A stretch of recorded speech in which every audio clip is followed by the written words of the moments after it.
हे तुमच्या लाईफमध्ये काही प्रॉब्लेम्स आहेत का? निर्णय घ्यायला काही त्रास होतो आहे का? किंवा तुम्ही निर्णय घेऊ शकत नाही का? जर कुठला त्रास असेल, निर्णयापर्यंत पोहोचू शकत नाही आहात, भावनांच्या आहारी गेलेले आहात किंवा सतत रडत बसलेले आहात, कुजत बसलेले आहात, अशा काही गोष्टी आहेत ज्या कोणाला सांगू शकत नाही किंवा असे काही प्रॉब्लेम्स आहेत की जे कोणी सोडवू शकत नाही.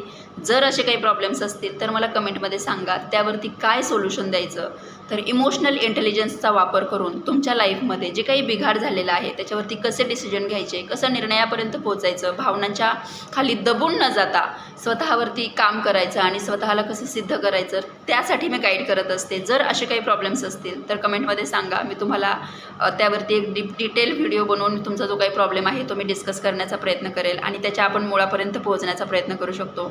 कोणत्याही प्रॉब्लेमच्या तुम्ही जर मुळापर्यंत पोहोचले तर तुम्ही तो प्रॉब्लेम मुळासकट उखडून काढू शकता आणि हे शक्य आहे. त्याच्यासाठी कोणताही दररोज रडत वगैरे बसण्याची गरज नाही आहे किंवा जर असे काही प्रॉब्लेम्स झालेले असतील तर ते सहन करत जगण्याचीही गरज नाही आहे. तर त्या प्रॉब्लेमच्या मुळापर्यंत पोहोचा, तो प्रॉब्लेम मुळासकट उपटून काढा आणि आपलं आयुष्य सुंदर करा. तुमचं आयुष्यात स्वतःचं एक स्वप्न ठेवा, त्या स्वप्नाच्या दिशेने प्रवास करा, स्वतःचं आयुष्य जगा. कारण आपण इथे खूप कमी दिवसांसाठी आहोत आणि जर आपण ते छान जगत नसू, खूप कमी दिवसांचं आयुष्य आहे आणि जर ते आपल्याला सुंदर पद्धतीने जगता येत नसेल तर ते जगता यायला पाहिजे. कारण चांगलं जगणं हा प्रत्येकाचा अधिकार आहे.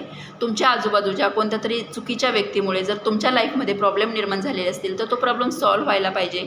ते खूप गरजेचं आहे. कारण इथे कोणालाही कोणाचाही लाईफ डिस्टर्ब करण्याचा कसलाही अधिकार नाही आहे आणि म्हणून तुमचं लाईफ हे तुमचा अधिकार आहे. आणि जर तुमचा जर अधिकार तुम्हाला मिळाला तर तुम्ही तुमच्या आजूबाजूच्यांचं किंवा तुमच्यावरती जे डिपेंड आहेत त्यांचं लाईफसुद्धा तुम्ही सुंदर करू शकतो. पण जेव्हा तुम्ही स्वतःच खचलेले असता, दबलेले असता, तेव्हा तुम्ही दुसऱ्यांसाठी काय करणार? त्यामुळे स्वतःसाठी डिसिजन घ्या, आपल्यांसाठी डिसिजन घ्या, स्वतः स्टँड व्हा, उभे राहा, रडत कुजत राहू नका, एका निर्णयापर्यंत पोहोचा आणि स्वतःचं आयुष्य सुंदर करा. थँक्यू.